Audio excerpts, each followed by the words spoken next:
Salam dan selamat pagi kembali bersama saudara-saudari seiman. Apa kabar semua? Saya harap kita semua dalam keadaan yang sehat, baik dan diberkati Tuhan. Mari pagi ini kita bersatu dalam doa. Saya pimpin kita dalam doa. Walau di mana juga Anda berada, Tuhan berkati kita bersama. Mari kita berdoa. Bapa di surga, terima kasih Tuhan Yesus, pada pagi ini kami berdoa dan ucap syukur sekali lagi sebelum kami meneruskan ibadah kami. Dan sebelum kami meneruskan pujian penyembahan kami pada pagi ini, juga kami datang kepadamu menyerahkan semua pribadi kami ini dalam tanganmu. Engkau berkati ibadah kami dari pagi sampai selesainya Tuhan.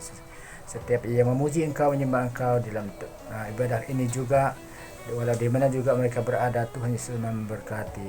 Bapa, kami juga berdoa Tuhan kepada hamba-Mu yang menyampaikan firman-Mu, berkati mereka Tuhan. Setiap tangan yang bertepuk tangan dan mulut yang terbuka untuk memuji menyembah Engkau, Engkau memberkati kami Tuhan. Kami juga mohon penyertaan-Mu untuk berkati setiap kami yang kurang sehat ataupun sakit. Tuhan, Kau sembuhkan mereka, yang lemah Engkau kuatkan, yang sedih Engkau hiburkan. Terima kasih Bapa, sebentar kami akan memuji menyembah Engkau. Berkati semuanya ya Tuhan Yesus, ruangan ini dari permulaan sampai selesainya. Kiranya Tuhan berkati setiap anak-anak-Mu yang sudah ada, yang siap untuk beribadah. Berkati kami Bapa, urapi kami. Kiranya Tuhan berkati dan menyertai dan pedulikan kami. Haleluya. Di dalam nama Yesus kami sudah berdoa dan bersyukur. Mari kita yang percaya sama-sama mengatakan amin. Haleluya. Tuhan Yesus memberkati. Hai, Shalom. Bertemu lagi kita minggu ni. Mari kita sama-sama memuji Tuhan. Kita menyanyikan lagu Jangan Lelah Bekerja di Rumah Tuhan.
Tuhan, kita mengangkat lagu ini, satu-satunya yang kuandalkan.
Shalom, puji Tuhan kepada semua hadirin, hadirat dan juga kepada semua jemaat pada pagi ini. Saya ucapkan selamat pagi dan juga puji Tuhan kerana kita dapat bersama pada pagi ini untuk mendengar akan firman Tuhan. Kerana Tuhan itu baik dan kita tahu bahawa manusia tidak hidup kerana hanya makan roti saja, tapi dari setiap firman yang keluar dari mulut Tuhan itu sendiri. Kerana begitu hebatnya firman Tuhan itu. Maka pada pagi ini sebelum kita mendengar firman Tuhan, mari kita sama-sama berdoa dan menyerahkan hati kita kepada Tuhan dan agar Tuhan memberkati kita. Bapa kami di surga, kami berterima kasih, kami bersyukur. Kami berterima kasih kerana kami dapat berada di dalam hadirat-Mu pada pagi ini Tuhan. Terima kasih di atas segala berkat yang Kau telah berikan. Terima kasih di atas kesembuhan, di atas Tuhan hadirat-Mu, di atas segala kelepasan dan juga kebebasan yang Kau sudah berikan kepada kami. Pagi ini Tuhan saya berdoa kepada anak-anak-Mu yang memerlukan kesembuhan, agar Kau menyentuh mereka dan menyembuhkan mereka Tuhan. Agar tubuh mereka itu disembuhkan dalam nama Tuhan Yesus. Terima kasih. Bapak berkatilah firman-Mu ini, agar firman-Mu ini memberikan kami kehidupan. Firman-Mu, manusia bukan hanya hidup kerana hanya makan roti saja, tapi dari setiap firman yang keluar dari mulut Allah. Terima kasih Tuhan. Dalam nama Tuhan Yesus kami berdoa dan mengucap syukur. Amin. Baik, saudara dan saudari, sekali lagi saya mengucapkan terima kasih di atas jemputan yang diberikan ini untuk memberikan firman. Saya berharap agar saudara dan saudari akan diberkati melalui firman ini. Ya, firman yang diambil untuk khotbah saya adalah diambil dari Injil Matius pasal yang ke-13. Bermula dari ayat pertama sehingga kepada ayat yang ke-23. Kita tidak akan membacakan keseluruhan firman ini, keseluruhan perenggan ini. Tapi fokus kita adalah terutamanya pada ayat yang ke-23. Ayatnya berbunyi begini. Ya, saya akan membacakan. Yang ditaburkan di tanah yang baik ialah orang yang mendengar firman itu dan mengerti, dan kerana itu ia berbuah. Ada yang 100 kali lipat, ada yang 60 kali lipat, dan ada yang 30 kali lipat. Bahawa saudara-saudari, bahawa tak kamu semua tahu bahawa ini adalah satu perumpamaan yang diceritakan oleh Tuhan Yesus. Perumpamaan ini adalah berkaitan mengenai seorang penabur atau penyemai yang keluar untuk menabur. Apa yang ditaburnya? Yang ditaburnya itu adalah benih. Jadi apakah kaitannya dengan diri kita? Di penghujung firman ini, kita ketahui bahawa benih itu adalah firman Tuhan sendiri. Firman Tuhan. Dan tanah itu adalah hati kita. Jadi tajuk untuk khotbah saya pada pagi ini adalah tanah yang baik. Bila saya katakan tanah yang baik, saya maksudkan kepada hati kita. Bagaimana hati kita boleh menjadi tanah yang baik. Dan juga benih itu disamakan dengan firman Tuhan. Jadi kita akan melihat bagaimana hati kita ini boleh menjadi tanah yang baik. Dan kenapa hati kita ini perlu menjadi tanah yang baik. Ini kita akan lihat sama-sama ya. Pertama melalui firman yang kita bacakan tadi. Kita tahu bahawa sebagai seorang petani, kalau saudara-saudari pernah terlibat dalam kegiatan pertanian, pernah bercucuk tanam, saudara-saudari tahu, bapak-bapak dan ibu-ibu tahu bahawa apakah maksudnya tanah yang baik. Kita sebagai petani, kita sebagai seorang yang bercucuk tanam, kita akan cuba memilih tanah yang baik. Agar benih yang kita semai itu akan bertumbuh bercambah, kemudian ia membawakan hasil, ia akan berbuah. Ini yang kita mahukan. Jadi kita akan pastikan tanah itu subur, barulah kita akan mula bercucuk tanam atau menyemai. Ya, kita tahu, saya percaya ada saudara dan saudari di sini yang pernah berasal dari kampung-kampung, pernah bercucuk tanam, pernah bertani dan sebagainya. Jadi kita akan melihat di sini bahwa Tuhan juga samakan hati kita ini dengan tanah yang subur. Kenapa? Karena pertama saya mau kita akan lihat bahwa bagaimanakah keadaan hati kita. Keadaan hati kita, hati yang bagaimana yang Tuhan maukan. Ya, kita akan lihat bagaimana hati yang bagaimana yang Tuhan maukan. Yang pertama, dari pembacaan firman saya menggalakkan saudara dan saudari membaca keseluruhan firman ini. Ya, bermula dari pasal yang ke-13, bermula dari ayat pertama sehingga kepada ayat yang ke-23. Bila saudara ada masa, bila kembali ke rumah nanti, sila baca keseluruhan firman ini, keseluruhan perenggan firman ini. Pertama, kita lihat bahwa hati yang bagaimana. Kalau tanah itu perlu subur untuk benih itu bertumbuh, maka kita juga sebagai hati kita juga sebagai tanah yang subur. Jadi tanah yang subur itu bagaimana? Bagaimana hati kita ini boleh menjadi tanah yang subur? Pertama, hati kita menjadi tanah yang subur apabila hati kita ini menjadi hati yang mendengar. Hati yang boleh mendengar. Jadi mungkin saudara-saudari bertanya ya, bagaimana aku boleh mendengar menggunakan hati aku? Apakah pasal kita mendengar melalui telinga kita? Telinga adalah deria pendengaran kita. Ya benar, telinga itu deria pendengaran kita. Maka saya mau katakan di sini bahwa ya benar kita dengar melalui telinga kita, tapi apa yang kita dengar itu seharusnya tidak boleh menjadi seperti masuk ke dalam telinga kanan, keluar telinga kiri. Tapi seharusnya menjadi ya masuk ke dalam telinga kita, sama ada telinga kanan atau kiri, dan ya terus masuk ke dalam hati kita.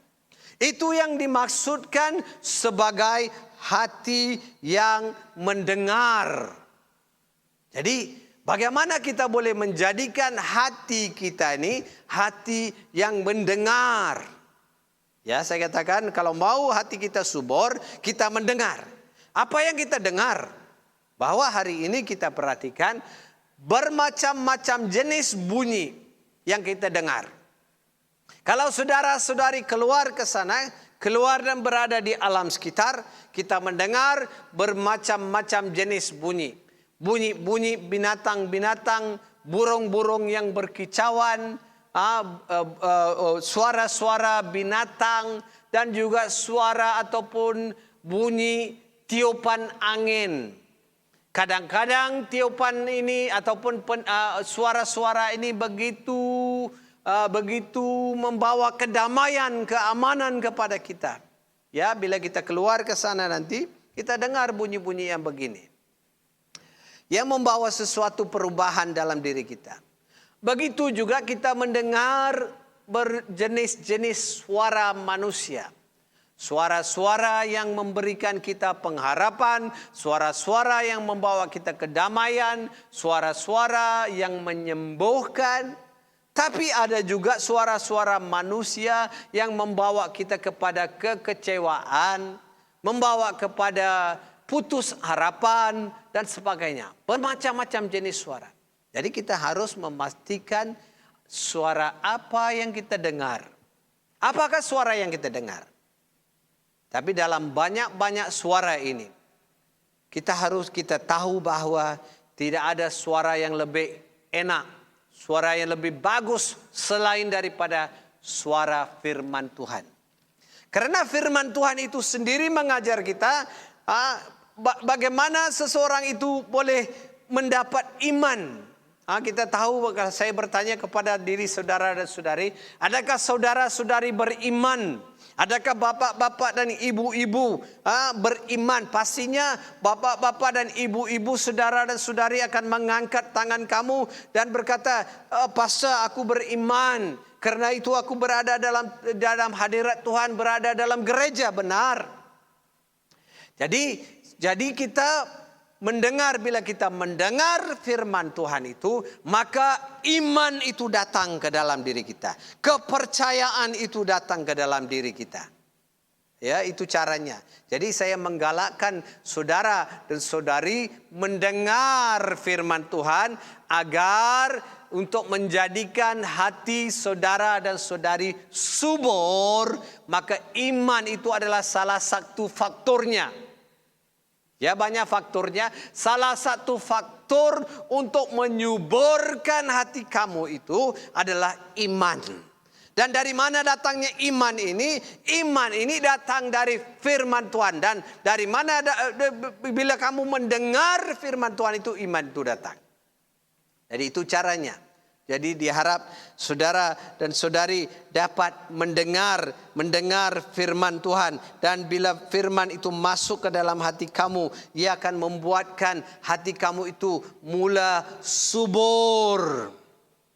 Ya, jadi saya menggalakkan, walaupun saudara-saudari mendengar bermacam-macam berjenis-jenis bunyian dan suara-suara, tapi saya mau menggalakkan saudara dan saudari agar memberi keutamaan kepada suara yang harus saudara-saudari dengar setiap hari. Kenapa? Suara yang memberikan kita pengharapan, suara yang memberikan kita keyakinan dan sebagainya, itu adalah suara Tuhan, firman Tuhan. Seperti yang saya doakan sebentar tadi, bahwa manusia hidup bukan kerana hanya makan roti saja, tapi dari setiap firman yang keluar dari mulut manusia, daripada mulut Tuhan. Amin. Jadi pertama, suara kita mendengar. Jadi kita tahu bahwa tanah yang kita cucuk tanam itu, kita bertani itu, kalau tanah itu tidak subur, kita akan pasti cuba melakukan sesuatu. Kita akan menambah, kita akan taburkan baja dan sebagainya, agar kita menjadikan tanah itu lebih subur.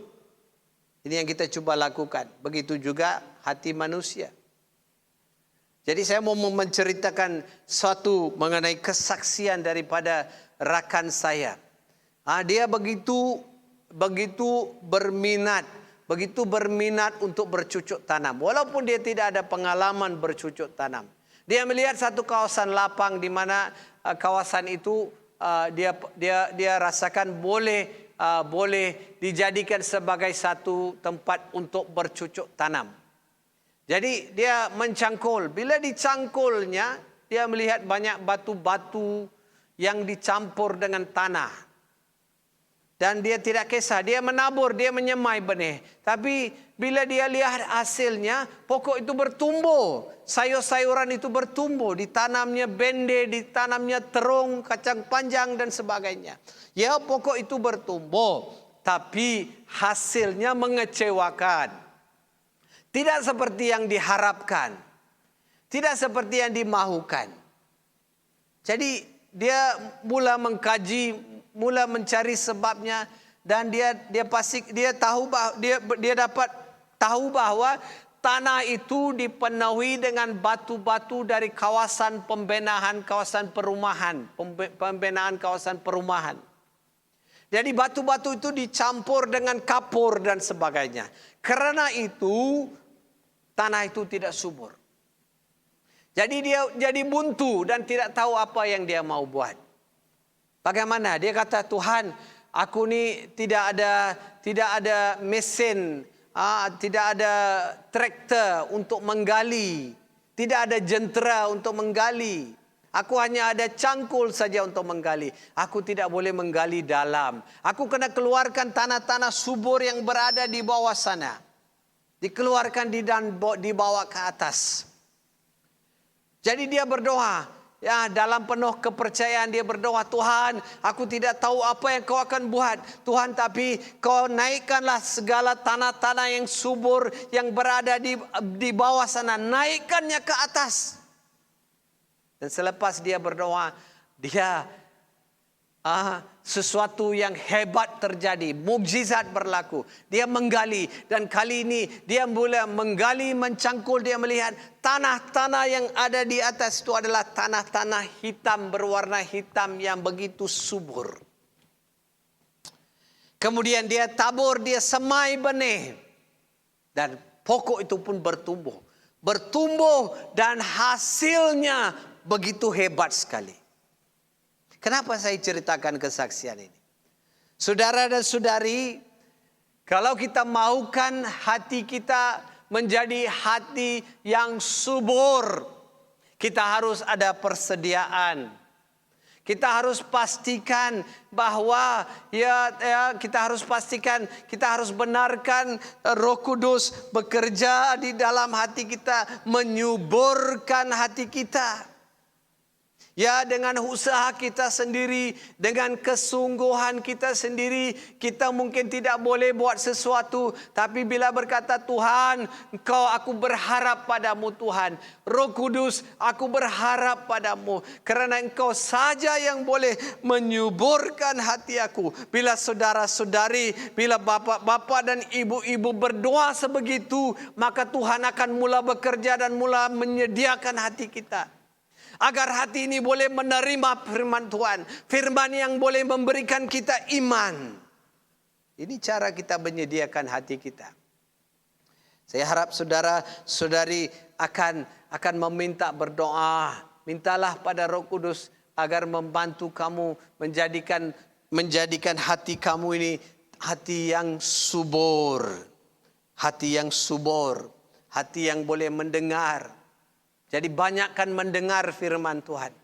Perbanyakkan mendengar firman Tuhan. Semakin banyak kamu mendengar firman, semakin banyak iman itu datang ke dalam kamu. Bila iman itu bertambah dan bertambah dan bertambah, maka ianya satu faktor yang menyuburkan hati kamu.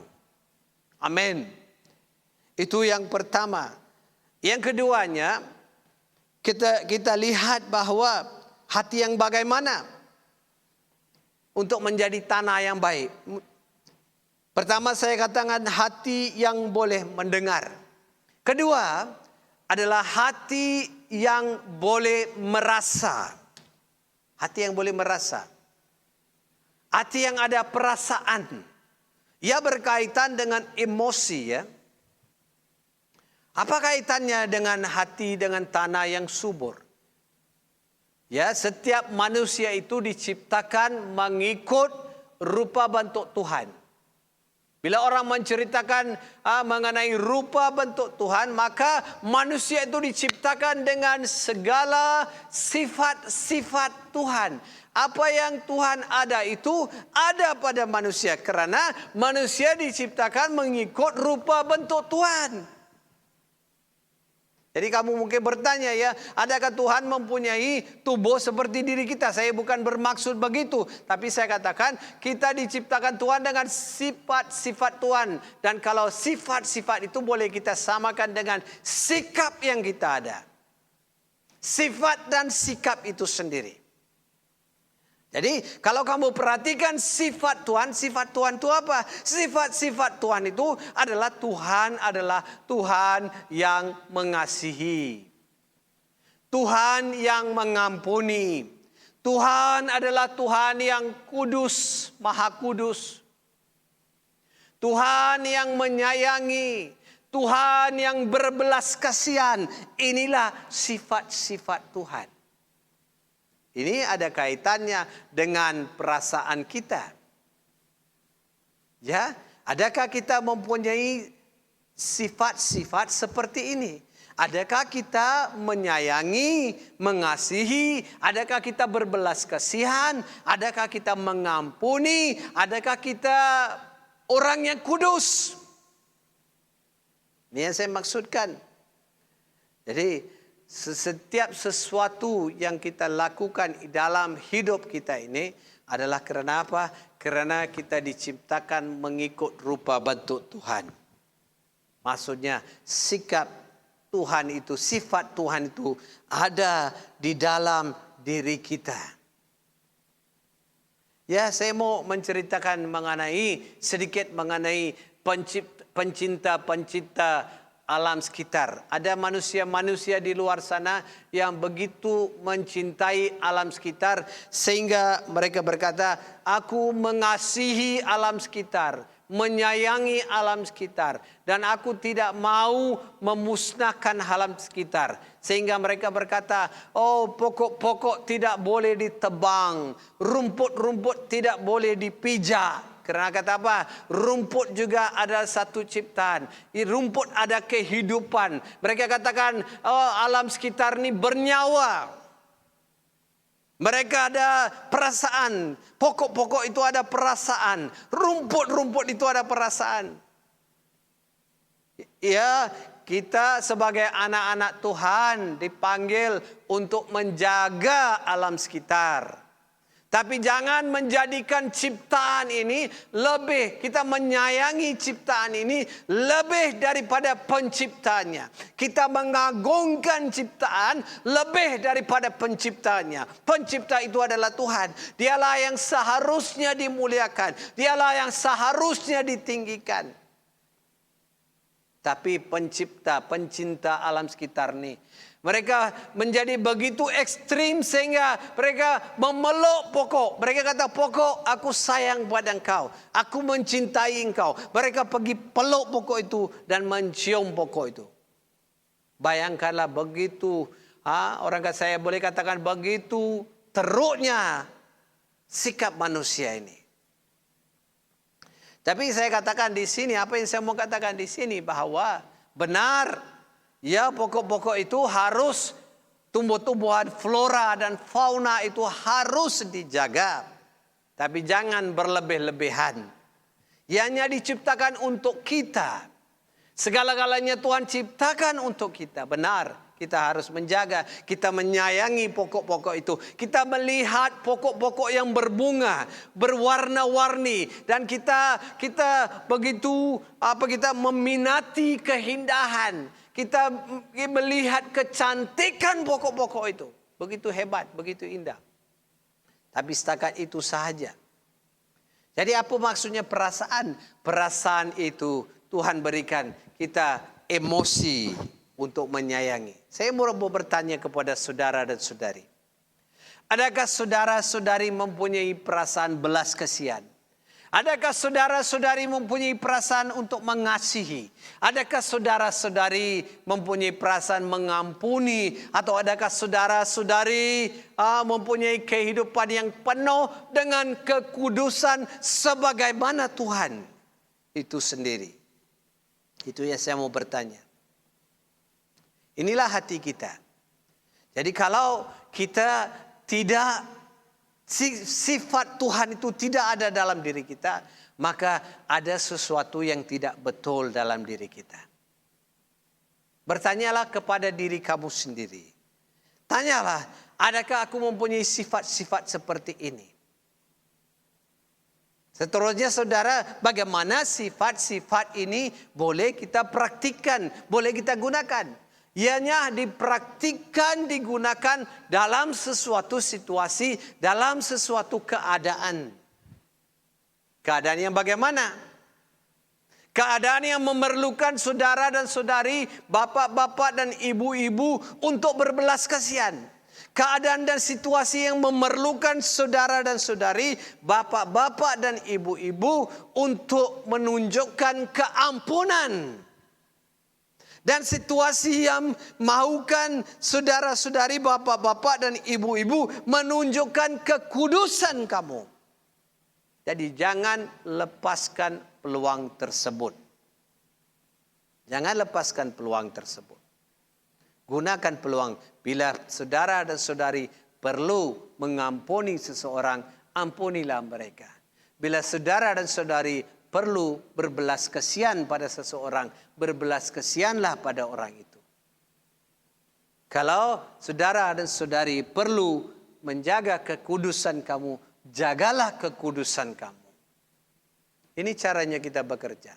Itu yang saya maksudkan bahwa hati yang ada perasaan. Jadi hati yang tidak ada perasaan itu adalah amat bahaya. Jangan hati ini juga disamakan dengan reaksi-reaksi kita.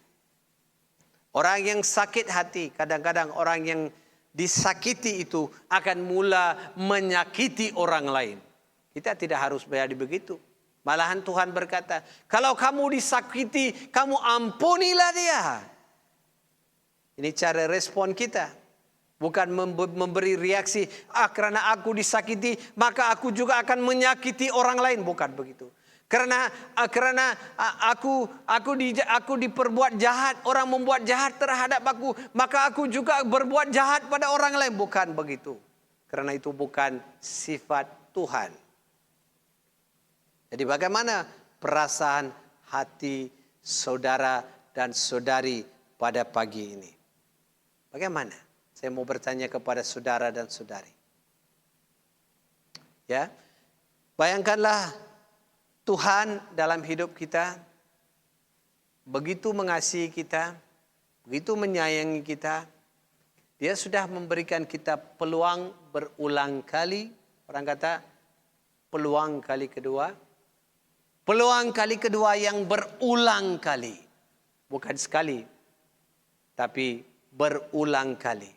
Karena itu Tuhan sendiri berkata bahwa berapa kalikah bila pengikut-pengikut Yesus bertanya kepada Yesus, berapa kalikah aku harus mengampuni saudaraku? Adakah sebanyak 7 kali? Tapi Yesus berkata bukannya 7 kali, malahan 7 kali 70. Maksudnya pengampunan itu tidak berkesudahan. Karena begitulah caranya Tuhan mengampuni kita. Itu sikap Tuhan. Saya mau menceritakan mengenai satu perumpamaan yang diambil daripada Injil, di mana di dalam cerita ini, dalam perumpamaan ini diceritakan mengenai sebatang pohon ara yang ditanam di dalam kebun anggur. Jadi yang empunya tanah itu, dia datang melihat, adakah pohon ara ini berbuah? Adakah pohon ara ini berbuah? Jadi tahun yang pertama dia datang melihat. Dia tidak melihat buahnya. Tahun yang kedua dia datang melihat. Dia masih juga tidak ada buah. Begitu juga tahun yang ketiga. Dia melihat. Dan masih juga pohon ara ini tidak berbuah. Oleh karena itu dia memanggil pekebun yang menjaga kebun itu dan menyuruh. Dia berkata begini, kenapakah pokok ini pokok ini harus ada? Pokok ini tidak berguna. Pokok ini tidak berguna bagi aku. Pokok ini tidak memberikan hasil yang sepatutnya. Karena itu biarlah pokok ini ditebang dan dibuang ke dalam api. Tapi bila kita membaca respon pekebun itu yang mengherankan. Pekebun itu dia meminta kepada yang empunya kebun itu, katakan, Tuhan berikanlah aku masa setahun lagi. Aku akan usahakan apa yang aku boleh buat. Aku akan berusaha sedaya aku. Aku akan mencangkul. Aku akan menabur baja. Aku akan menyiram air. Dan aku akan cuba buat sesuatu agar pokok ini dapat berbuah. Kalau masih juga tidak berbuah, maka Tuhan, kau boleh menebang pokok ini dan membuang ke dalam api. Cerita itu selesai begitu saja tanpa ada apa-apa jawaban. Tapi saya percaya maksud cerita ini, maksud perumpamaan ini adalah bahwa Tuhan meminta kita agar kita memberi peluang. Sebagaimana Tuhan sendiri itu memberi kita peluang. Ini semuanya bergantung kepada hati kita, perasaan kita. Ini amat penting ya, perasaan kita. Bagaimana hati kita? Adakah kita bersikap begitu? Saya juga mau mengakhiri khotbah saya dengan begini, menceritakan hal ini, yaitu setiap orang mempunyai, saya rasa ada pengalaman bercucuk tanam. Ada yang bercucuk tanam, mereka semai, kemudian mereka ingat bahwa cahaya matahari, alam sekitar, hujan dan sebagainya akan membantu pokok itu tumbuh. Ya, boleh pokok itu akan tumbuh, tapi pokok itu tidak akan tumbuh sesubur yang kita harapkan. Jambu masih juga tumbuh. Tapi ada juga yang menyemai menabur benih. Dan mereka setiap hari keluar dan melihat bagaimanakah proses pertumbuhan itu sendiri. Adakah pokok itu bertumbuh dengan baik? Adakah segalanya cukup? Adakah apa-apa penyakit?